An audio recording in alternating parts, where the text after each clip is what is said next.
शिक्षक की शराबी। गुरुए ज शिक्षक પાસે કરાવ્યું હોશ ઉડી જાય તેવું કામ। ઉનાના ખાંપટ ગામની પ્રાથમિક શાળાના શિક્ષકની શરમજનક કરતૂત। ધોરણ 7ના માસૂમ વિદ્યાર્થી પાસે મંગાવ્યો દારૂ। શાળામાં જ્ઞાનના બદલે નશાનો પાઠ। માસૂમ વિદ્યાર્થી પાસે દારૂ મંગાવનાર નશાખોર શિક્ષક આખરે સસ્પેન્ડ। शिक्षक कभी साधारण नहीं होता, प्रलय निर्माण उसकी गोद में पलता है। परंतु आज गीर सोमनाथ जिल्लाना उना तालुकाना खापट गाममांथी जे घटना सामे आवी छे ने सर्व शिक्षण जगतने लांछन लगावे तेवी आ घटना छे। एक विद्यार्थी पासे तमे दारू जेवी वस्तुओ मंगावो छो। ए विद्यार्थीना वालीओ तमारी पासेथी शिक्षण लेवा माटे मोकले छे। गीर सोमनाथ जिल्लानु जे उना तालुको छे तेनुं जे खापट गाम छे त्यानी जे सरकारी शाळा छे, आ सरकारी शाळानी अंदर एक विद्यार्थीने एक शिक्षक द्वारा दारू लेवा मोकलवामां आव्यो। शिक्षणनी जे रीते नीतिओ गुजरातनी अंदर घडाय छे, कोने शिक्षक कहेवाय छे, शिक्षक कोने गणवामां आवे छे, शिक्षकनुं शुं काम होय छे ए हवे सौ कोई जाणे छे। परंतु आज जे घटना सामे आवी छे ए शिक्षण जगत ने शर्मजनक आ घटना छे। एक वालीओ एक शिक्षक पासेथी शुं अपेक्षा राखता होय छे, ए ज अपेक्षा राखता होय छे के हूँ मारा दीकरा के दीकरीने स्कूले के शाळाए मूकवा जाउं छुं, त्यां जे शिक्षको छे ते तेमने पूरी रीते ज्ञाननुं भाथुं छे ते विद्यार्थीओने आपशे। परंतु आज जे घटना सामे आवी छे, एक विद्यार्थीओने 7मा धोरणमां अभ्यास करतो ए विद्यार्थीने दारूनी बोटल लेवा माटे एक शिक्षक मोकले छे। आ छे शिक्षकनी भूमिका। आ घटना बनी त्यारबाद त्याने स्थानिक पोलीस द्वारा गुनो पण नोंधवामां आव्यो छे अने गुजरातना शिक्षण मंत्रीजी डॉक्टर प्रद्युमन वाजा छे तेमनी पण प्रतिक्रिया आवी छे। पेला ते सांभળી लो। ગીર સોમનાથ જિલ્લાના ઉના તાલુકાના ખાપટ ગામે એક શાળામાં શિક્ષક દ્વારા વિદ્યાર્થી પાસે કેફી દ્રવ્ય મંગાવવાનો જે અહેવાલ વર્તમાનપત્રમાં પ્રસિદ્ધ થયો તેનું સંજ્ઞાન લઈ અને તાત્કાલિક પગલાં લેવા માટે અધિકારીશ્રીને આદેશ આપેલા અને જેના પરિણામે એ શિક્ષકને તાત્કાલિક અસરથી ફરજ મોકૂફી હેઠળ મૂકવામાં આવ્યા છે। આ ઘટનામાં તપાસ સમિતિની પણ રચના થઈ ગઈ છે અને તપાસ સમિતિના અહેવાલના આધારે શિક્ષાત્મક કાર્યવાહી પણ કરવામાં આવશે। આવું કૃત્ય ક્યારેય પણ સાંખી લેવાય નહીં।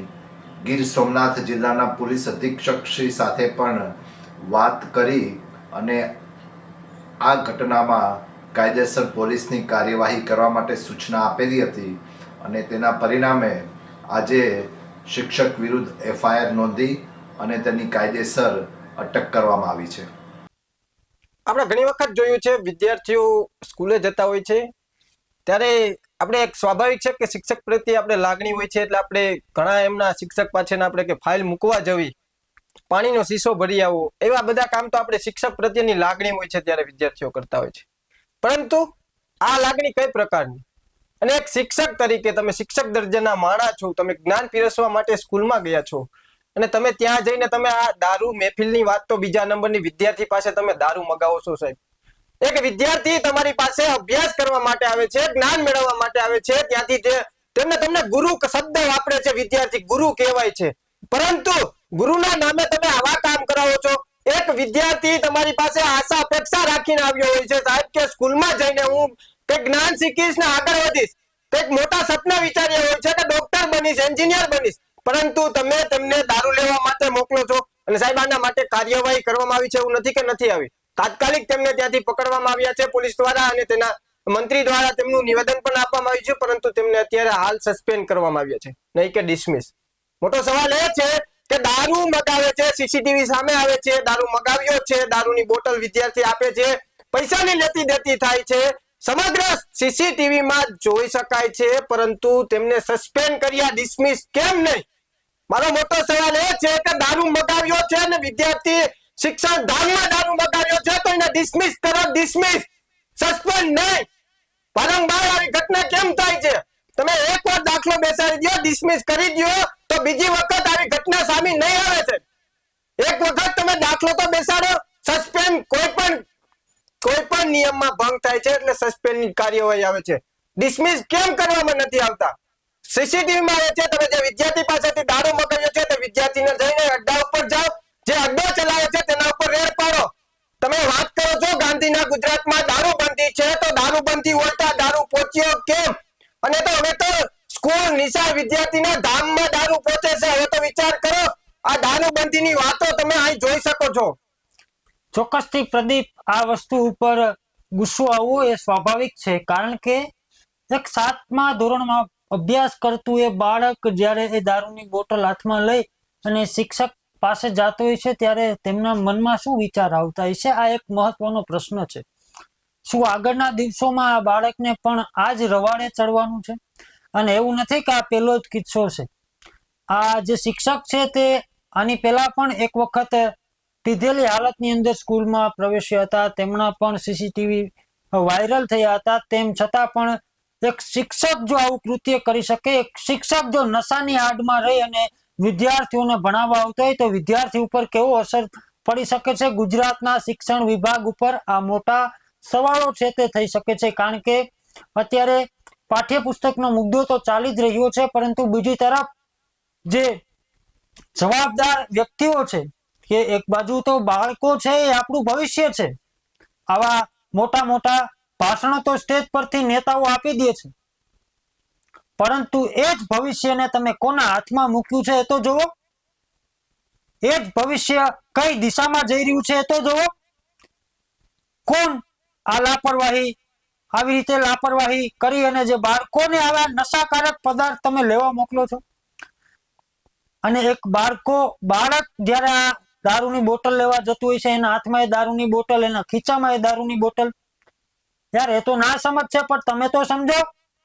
અને સૌથી મોટો પ્રશ્ન તો એ જ છે કે જ્યારે ગુજરાતની અંદર દારૂબંધી છે, જ્યારે મોટા મોટા ભાષણો થઈ શકે છે કે ગાંધીના ગુજરાતમાં દારૂબંધી છે, છતાં પણ દારૂ કેમ મળે છે? આ સૌથી મોટો પ્રશ્ન છે. ગાંધીના ગુજરાતમાં દારૂબંધી હોવા છતાં દારૂ ક્યાંથી આવે છે તેના પર કેમ કોઈ કાર્યવાહી નથી થતી? આ એ જ ગાંધીનું ગુજરાત છે, આ એ જ સરદાર પટેલનું ગુજરાત છે, પરંતુ ક્યાંક ને ક્યાંક સત્તા બદલાણી છે. આમાં ક્યાંક ને ક્યાંક સ્થાનિક નેતાઓની મિલીભગત હોય તેવું લાગે, કારણ કે જ્યાં સુધી દારૂના અડ્ડા બંધ નહીં થાય ત્યાં સુધી પીવાવાળા બંધ નહીં થાય. સાહેબ, તમે પીવાવાળાને પકડો છો, એના ઉપર ગુનો નોંધો છો, એના પાસેથી દંડ લ્યો છો, પરંતુ જ્યાં બને છે, જ્યાં ઉતરે છે, જ્યાંથી દારૂની હેરાફેરી થાય છે, ત્યાં કોઈ કાર્યવાહી કેમ નથી થતી? રાજેશ, સવાલ એ છે કે આમને શિક્ષક કોને બનાવ્યો? તમે ત્યાં સુધી પહોંચી ગયા, શિક્ષક લેવલના માણસ છો, તમે વિદ્યાર્થીને જ્ઞાન પીરસો છો, તમે વિદ્યાર્થીઓને જ્ઞાન આપવા માટે જાઓ છો, આવું જ્ઞાન હોય છે? તમે દારૂ મગાવો, વહીવટ ચાલે છે, તમે સીસીટીવી માં જોવો, વહીવટ ચાલે છે, વિદ્યાર્થી પૈસા દે છે, પૈસાની વાત કરે છે, કેટલા દીધા ઉપર વાત થતી હોય એવું લાગી રહ્યું છે. બોટલ કાઢીને આપે છે, ખુલ્લેઆમ ટેબલ ઉપર મૂકે છે, નહીં કે છાની છુપી રીતે ખીચામાં ટેબલ ઉપર મૂકે છે, કોઈનો ડર નથી. આ બીજી વખત થયું હતું, એને ખબર છે કે મારી ઉપર કોઈ એક્શન નહીં લેવાય. આની પહેલા પણ દારૂ હાલતમાં ગયા હતા, સ્કૂલમાં વિદ્યાર્થીઓને ભણાવતા હતા. આ હાલતમાં ભણાવશે વિદ્યાર્થીઓને? તમે દારૂ પીને વિદ્યાર્થીઓને ભણાવશો, તમે શું જ્ઞાન આપશો વિદ્યાર્થીને? શું આગળ વધારશો? એ વિદ્યાર્થી એન્જિનિયર બનશે? આ રીતે દારૂ પીને તમે વિદ્યાર્થીઓ પાસે જાવશો? આ રીતે દારૂ તમને જ્યાં દારૂ મળે છે, પેલા તો એના ઉપર રેડ પાડો કે જ્યાંથી આ દારૂ વિદ્યાર્થી લાવ્યો છે એના ઉપર એક્શન લ્યો. એક દારૂના અડ્ડા કેમ ચલાવવા દો છો? ગુજરાતમાં દારૂબંધી છે તો આવા અડ્ડા કેમ ચાલે છે? મોટા માતા કેમ બચી જાય છે? અને આવા વિદ્યાર્થીઓ, હવે તો તમે વિચાર કરો, સ્કૂલમાં દારૂ પહોંચી ગયો છે. કયા લેવલનું આ દારૂ, ગુજરાતમાં દારૂબંધી છે તમારું, કે તમે સ્કૂલમાં પહોંચી જાય છે? જે શાળાને સરસ્વતી માતાનું મંદિર ગણવામાં આવે છે, એ મંદિરની અંદર હવે દારૂ પહોંચવા લાગ્યું છે. પ્રદીપ, સૌથી મોટો સવાલ આ જ છે. અને ગુજરાતનું જે શિક્ષણ વિભાગ છે તે તેના પર અત્યારે તો જે રીતે આક્ષેપો વિપક્ષો કરી રહ્યા છે ને, ક્યાંક હકીકત પણ છે, જોયું છે ઘણી જગ્યાએ. હાલ અત્યારે વિદ્યાર્થીઓને 2-2 મહિના થઈ ગયા છે સ્કૂલમાં પ્રવેશ કરતા, પરંતુ હજી ક્યાંક પાઠ્યપુસ્તકો પણ નથી મળ્યા. આ વાતને લઈને પણ ચાલી રહી છે. તો બીજી તરફ આ નવો એક મુદ્દો આવ્યો છે. ગુજરાતનું જે શિક્ષણ વિભાગ છે તે અત્યારે ઘેરાયું છે. એનું કારણ એક જ છે કે જેને સરસ્વતી માતાનું મંદિર ગણવામાં આવે છે, ત્યાં આવા નશાકારક પદાર્થો અને આવા નફટ શિક્ષકોના હિસાબે ગુજરાતનું ભવિષ્ય બરબાદ થઈ રહ્યું છે. આ ચોખ્ખી અને સ્પષ્ટ વાત છે કે ગુજરાતનું ભવિષ્ય બરબાદ થઈ રહ્યું છે, બરબાદીની દિશા તરફ જઈ રહ્યું છે. એક 7મા ધોરણમાં અભ્યાસ કરતા બાળકના હાથમાં એ દારૂની બોટલ જોઈ અને આજે એના પિતાને તમે શું મોઢું દેખાડશો? એના વાલીઓએ તમારી પાસે બાળકોને શા માટે મોકલ્યા છે? કાંઈક બાળકો ત્યાંથી શીખે, બાળક પોતાનું ભવિષ્ય ત્યાંથી બનાવે, પરંતુ નહીં. ગુજરાતમાં આવું નથી થતું. આવી કેટલી શાળાઓ છે કે જ્યાં હજી આવા અનેક કિસ્સાઓ તમે જશો તો જોવા મળશે, પરંતુ શિક્ષણ વિભાગ ક્યારેય પણ આવા એક્શન નથી લેતા. માત્ર ને માત્ર તપાસ મોકલે છે, પણ કેવી? તો બાળકોને ઊભા કરીને પૂછે શું આવડે શું નહીં. પણ શિક્ષકોની તો તપાસ કરો. શિક્ષકો કેટલું આવડે છે શિક્ષકોને? શિક્ષકોનો સ્વભાવ બાળકો પ્રત્યે કેવો છે? શિક્ષકો શું કામગીરી બાળકો સાથે કરાવી રહ્યા છે, શું કરી રહ્યા છે? કદાચ જો આવી તપાસ હાલતી હોત ને, તો આજે ગીર સોમનાથ જિલ્લાના અંદર જે ખાપટ ગામની અંદર જે ઘટના બની ને, જે ઘટના સામે આવીને આ ન આવી હોત. એક વિદ્યાર્થીઓ બરબાદ નથી થતો, એક છોકરો બરબાદ નથી થતો, આખી સ્કૂલ ઉપર અસર પડે છે. એ યાદ રાખજો, આખી સ્કૂલ ઉપર આ અસર પડે છે, કારણ કે એક વિદ્યાર્થી બીજા 5 વિદ્યાર્થીઓનો મિત્ર હશે. આ વાત બીજા 5 વિદ્યાર્થીઓ સુધી પહોંચશે. હજી તો એ 7 વર્ષનો છે, 7મા ધોરણમાં અભ્યાસ કરે છે. આગળ જતા એ તમારા પાસેથી શું શું શીખશે? આવા નફટ શિક્ષકોને ખરેખર ક્યારેય માફ ન કરવા જોઈએ.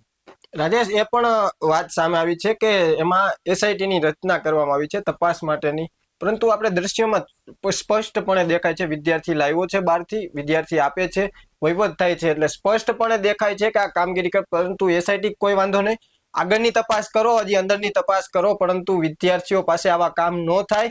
હજી આગળ બીજે પણ તપાસ કરો. એક સ્કૂલ નહીં પરંતુ અન્ય કેટલી સ્કૂલો છે. અત્યારે આપણે જોઈ શકીએ છીએ સરકારી શાળાઓમાં વિદ્યાર્થીઓની સંખ્યા દિવસે ને દિવસે ઘટતી જાય છે.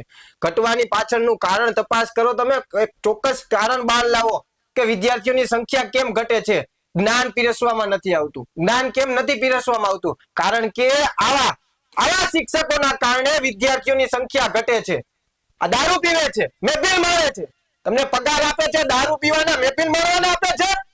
તમે જે પગારે કામ કરો છો, તેમના માતા પિતા રાત દિવસ મહેનત કરે છે સાહેબ, રાત દિવસ પરસેવો પાડે છે અને પછી વિદ્યાર્થીઓને સ્કૂલમાં મોકલે છે. એમના પણ સપના હોય છે, એમના પણ આશા હોય છે કે મારો દીકરો કાલ સવારે કંઈક એવી નોકરી કરશે કે જેનાથી અમે આરામ કરી શકશું. પરંતુ નહીં, આવા શિક્ષકોના મનમાં આવો વિચાર ક્યારેય નહીં આવે. કારણ કે આજનું આ ભાવિ પેઢી આગળ વધી જશે તો આપણો દેશ આગળ આવી જશે. તમે આવી વિચારધારા રાખો કે મારું ગુજરાત, મારો ભારત દેશ આગળ વધે, મારો વિદ્યાર્થી એટલો આગળ જાય કે મારું પણ એક પેલા વિદ્યાર્થીના જે વિદ્યાર્થી એવા હતા ને કે શિક્ષકોને ગર્વ થતો કે મારો વિદ્યાર્થી છે. એવા શિક્ષકો પણ મેં જોયેલા છે સાહેબ કે જ્યારે કોઈ પણ વિદ્યાર્થી ટોચ ઉપર પહોંચે ને ત્યારે કે મારો વિદ્યાર્થી છે, ગર્વ લેતા. પરંતુ આવા શિક્ષકો પાસેથી તો વિદ્યાર્થી પણ ગર્વ ન લે કે મારા ગુરુ છે. અને ગુરુ કેમ કેવો? ક્યાં મોઢેથી આપણે ગુરુ કહીને બોલાવો? કોકના માતા પિતાના સપનાને વગોરે છે, પાણીમાં નાખે છે આ સપનાઓને સાહેબ. અને આને આપણે ગુરુ કઈ રીતે ગણી શકાય? ચોક્કસથી પ્રદીપ, તો હવે જે રીતની ઘટના સામે આવી છે તેમની સામે કાર્યવાહી પણ છે તે ત્યાંની સ્થાનિક પોલીસ દ્વારા શરૂ કરી દેવામાં આવી છે. તે બાદ જે રીતે ગુજરાત રાજ્યના શિક્ષણ મંત્રી છે ડોક્ટર પ્રદ્યુમન વાજાની પ્રતિક્રિયા પણ સામે આવી છે. તેમના દ્વારા પણ જણાવવામાં આવ્યું છે કે જે કાંઈ પણ આમાં કડક કાર્યવાહી કરવી પડશે તે કરશે. હાલ અત્યારે ત્યાં સસ્પેન્ડની કાર્યવાહી પણ કરવામાં આવી છે શિક્ષક ઉપર અને જે શાળાના આચાર્ય છે તેમની ઉપર. હવે આગામી સમયમાં કેવી કાર્યવાહી થાય, પરંતુ અત્યારે સસ્પેન્ડ કરવામાં આવ્યા છે, ડિસમિસ કરવામાં આવે છે કે નહીં તે પણ જોવાનું રહેશે અને આવી અનેક સ્કૂલો છે ત્યાં પણ તપાસ કરવામાં આવે તેવી પણ આપણે માંગ કરીએ, કારણ કે ઘણી સ્કૂલોમાં આ રીતે ચાલતું હશે, ગ્રામ્ય વિસ્તારોની સ્કૂલો હોય છે ત્યાં આવું ચાલતું હોય છે. તો ખરેખર બધી સ્કૂલોની તપાસ કરવામાં આવે, તેમાં પણ પગલાં લેવામાં આવે. વિદ્યાર્થીઓની સંખ્યા ઘટી રહી છે તેને લઈને પણ પગલાં લેવામાં આવે, કારણ કે આવી ઘટનાઓ આવતી હોય છે, વિદ્યાર્થીઓને હેરાનગતિ કરવામાં આવતી હોય છે, આ શિક્ષકો દ્વારા છે તે હેરાન પરેશાન કરવામાં આવતા હોય છે. તેને લઈને પણ ક્યાંક ને ક્યાંક આ વિદ્યાર્થીઓની સંખ્યા ઘટી રહી હોય છે. એક તરફ આપણે પુસ્તકો નથી મળતા, વિદ્યાર્થીઓને પૂરતી સુવિધા નથી મળતી, અને બીજી તરફ આપણે સુવિધા નથી છતાં પણ વિદ્યાર્થીઓ પાસેથી આવા કૃત્ય કરવામાં આવે છે. તો હવે જોવાનું એ રહેશે કે આગામી સમયમાં શિક્ષણ વિભાગ દ્વારા કેવા પગલાં લેવામાં આવે છે, અને આ જે સસ્પેન્ડ કરવામાં આવ્યું છે તેના ઉપર કોઈ જે ત્યાંની સ્થાનિક પોલીસ અત્યારે કાર્યવાહી કરી રહી છે. આગળના સમયમાં આગળ કઈ પગલાં લેવામાં આવે છે કે કેમ તે જોવાનું મહત્વનું રહેશે. જે આપણે જે આજના જે સમાચાર જોયા છે, આ જે ઘટના આવી છે તેને લઈને તમારું શું માનવું છે તે કોમેન્ટ કરીને ચોક્કસથી જણાવજો. આવા જ વધુ અહેવાલો સાથે મળતા રહેશું. તમે અમારી યુટ્યુબ ચેનલને સબસ્ક્રાઇબ કરવાનું, ફેસબુક અને ઇન્સ્ટાગ્રામ પર ફોલો કરવાનું ભૂલશો નહીં. બાકી અવનવી અપડેટ માટે મળતા રહેશું BS9 TV ન્યૂઝ. નમસ્કાર.